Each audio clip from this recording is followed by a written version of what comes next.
Toll gate अभियान को लेकर जिस तरीके से दिशा रवि की गिरफ्तारी के बाद अब सियासत शुरू हो गई है, हमारे साथ बात करने के लिए मौजूद हैं दिल्ली बीजेपी अध्यक्ष आदेश गुप्ता। आदेश जी, दिशा रवि की गिरफ्तारी के बाद सियासत जोरों पर देखने के लिए मिली, क्या कुछ कहना चाहेंगे? क्योंकि जिस तरीके से 26 जनवरी का मामला हुआ, अब आप क्या देखते हैं इस तरीके से? देखिए, जो बातें पहले हम कहते थे आज वो बातें स्पष्ट दिख रही हैं। मैं समझता हूं कि दिशा रवि की गिरफ्तारी हुई है और टूल किट ने जो षड्यंत्र रचा है वो सब अब सामने आने लगा है। जो लोग पहले उस किसान आंदोलन को हवा दे रहे थे, जो उनका समर्थन करने के लिए गए थे, आज उनके चेहरे बेनकाब हो गए हैं।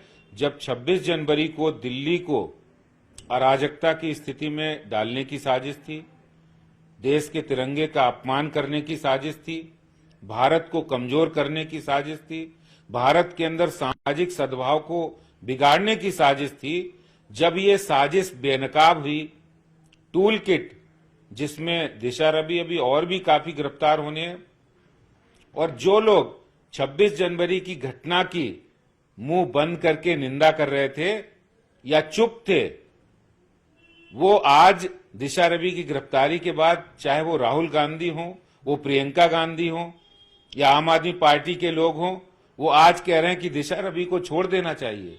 आखिर आप किसके साथ हैं? दिशा रवि ने वो काम किया है जो देश को अस्थिर करने का, खालिस्तानी ताकतों के साथ मिलकर देश को अस्थिर करने का षड्यंत्र रचा। सोशल मीडिया पर भारत की छवि को अंतर्राष्ट्रीय स्तर पर खराब करने का काम उन्होंने किया है, भारत को बदनाम करने की कोशिश की है, एक अक्षम्य अपराध किया है। और मैं समझता हूं कि पुलिस और जांच एजेंसियां उसकी इन्वेस्टिगेशन करेंगी। लेकिन आज ये बात स्पष्ट है कि जो लोग इनके समर्थन में आज खड़े हो रहे हैं, वो सिर्फ उनके समर्थन में नहीं, आज पाकिस्तान भी दिशा रवि के समर्थन में है। तो आप किसके समर्थन में हैं? आप जो पाकिस्तान कह रहा है उसी का समर्थन राहुल गांधी कर रहे हैं। जो पाकिस्तान कह रहा है वही प्रियंका कह रही हैं। जो पाकिस्तान कह रहा है वही आम आदमी पार्टी के लोग कह रहे हैं। इसका अर्थ क्या होता है? इसका अर्थ यही है कि आप उन ताकतों से कहीं ना कहीं मिले हुए हैं। और मैं आज जो देश के विपक्षी दल हैं उनके बौनेपन की हद हो गई है कि वो आप राजनीतिक स्वार्थ के चलते देश को कमजोर करने की साजिश कर रहे हैं, देश को बदनाम करने की कोशिश कर रहे हैं। ये देश की जनता देख रही है और कभी माफ नहीं करेगी उनको। बिल्कुल सर, आपने तमाम पार्टियों के नाम लिए कि कहीं ना कहीं वो शामिल हैं, और जिस तरीके से दिल्ली के मुख्यमंत्री अरविंद केजरीवाल हैं, उनका ट्वीट आया और उन्होंने कहा कि किसानों का समर्थन करना कोई अपराध नहीं है। देखिए, किसानों का समर्थन तो सबसे ज्यादा कौन कर रहा है? किसानों का समर्थन तो सबसे अधिक अगर कोई कर रहा है तो भारत के प्रधानमंत्री नरेंद्र मोदी जी कर रहे हैं, जिन्होंने किसानों की इनकम को डबल करने के लिए किसान के अकाउंट में पूरे देश के किसानों को 18,000 करोड़ रुपए एक ही दिन के अंदर उन्होंने रिलीज किए। किसान सम्मान निधि किसने दी? प्रधानमंत्री फसल बीमा योजना किसने दी? मैं सवाल ये पूछना चाहता हूं, किसान जो वहां बैठे थे, आज पूरी दुनिया देख रही है, पूरा देश देख रहा है कि वो किसके लिए बैठे थे। उनका किसानों के हितों से कोई लेना देना नहीं था। उनका सिर्फ एक ही मकसद था, देश के अंदर सामाजिक सद्भाव बिगाड़ा जाए, देश को अस्थिर किया जाए और देश की छवि को अंतर्राष्ट्रीय स्तर पर बदनाम किया जाए। यही उनकी साजिश थी जो आज सामने आ गई है। बिल्कुल सर, जिस तरीके से दिशा रवि की गिरफ्तारी हुई, निकिता जैकब के खिलाफ एनबीडब्ल्यू जारी किया गया और तुरंत ही अरविंद केजरीवाल साहब का ट्वीट सामने आ जाता है। मंगोलपुरी में रिंकू शर्मा नामक व्यक्ति की, लड़के की मौत हुई, जिस तरीके से हत्या कर दी गई, और बार बार ये सवाल उठता रहा कि आखिर अरविंद केजरीवाल कहते हैं कि वो दिल्ली के बेटे हैं, लेकिन अभी तक वो मिलने के लिए भी पीड़ित परिवार से नहीं पहुंचे। देखिए, सवाल यही है कि एक दिल्ली का बेटा, भारत मां का लाल, भगवान श्री राम जी का भक्त, अगर रिंकू शर्मा की मौत होती है तो दिल्ली के मुख्यमंत्री अरविंद केजरीवाल जी को भी समय नहीं मिलता है, भारत की कांग्रेस पार्टी के किसी नेता को समय नहीं मिलता है। लेकिन 55 किलोमीटर दूर आप अखलाक के घर चले जाते हैं, झारखंड चले जाते हैं, मध्य प्रदेश चले जाते हैं।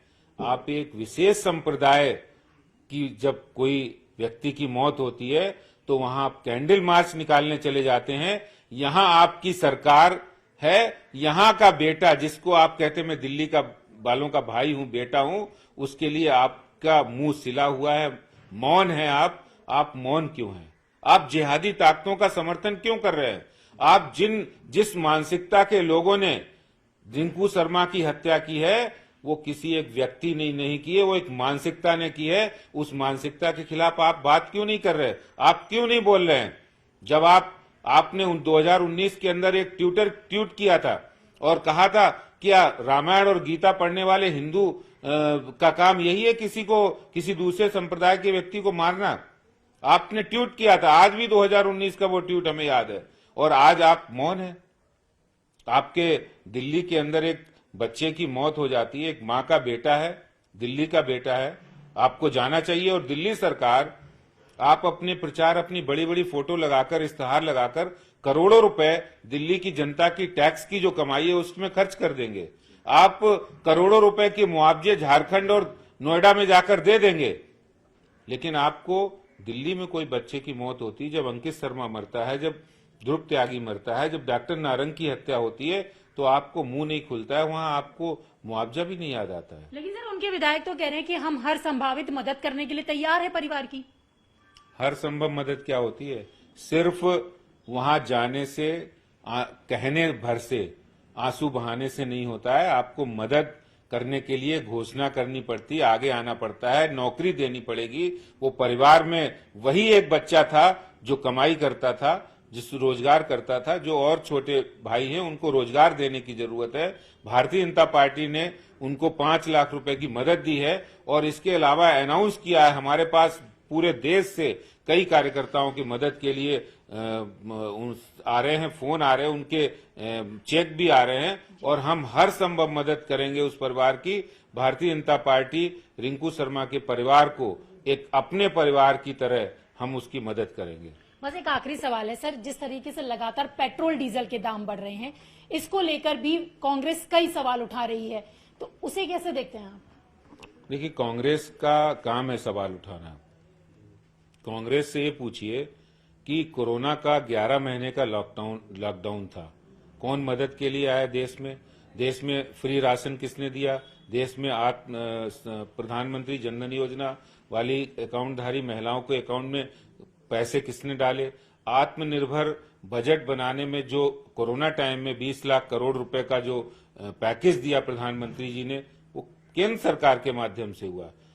और जब पूरे देश के अंदर उस कोरोना संकट में भी भारत बाहर निकल के आया है, उस समय पूरे अंतर्राष्ट्रीय स्तर पर पेट्रोल डीजल की कीमतों में जो इस समय बढ़ोतरी हुई है, उसके कारण हो सकता है। लेकिन मैं आज दिल्ली में के अंदर बहुत सारी सरकारें हैं, चाहे वो आसाम हो, उत्तर प्रदेश हो, हरियाणा हो, उन्होंने तो नहीं बढ़ोतरी की है, उन्होंने जनता को रिबेट दी है।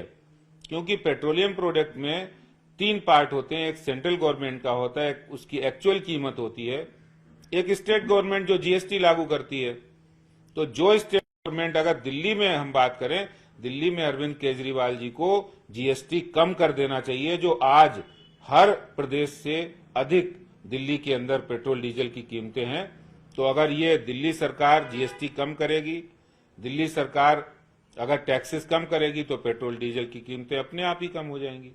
तो आपने देखा, ये थे हमारे साथ बात करने के लिए दिल्ली बीजेपी के अध्यक्ष आदेश गुप्ता जी, जिनका कहना है कि जिस तरीके से दिशा रवि की गिरफ्तारी के बाद सियासत हो रही है, सिर्फ वही लोग बौखलाए हुए हैं जो उन लोगों के साथ उपद्रव में शामिल थे। कैमरा पर्सन नरेश के साथ रचना, न्यूज़ 18।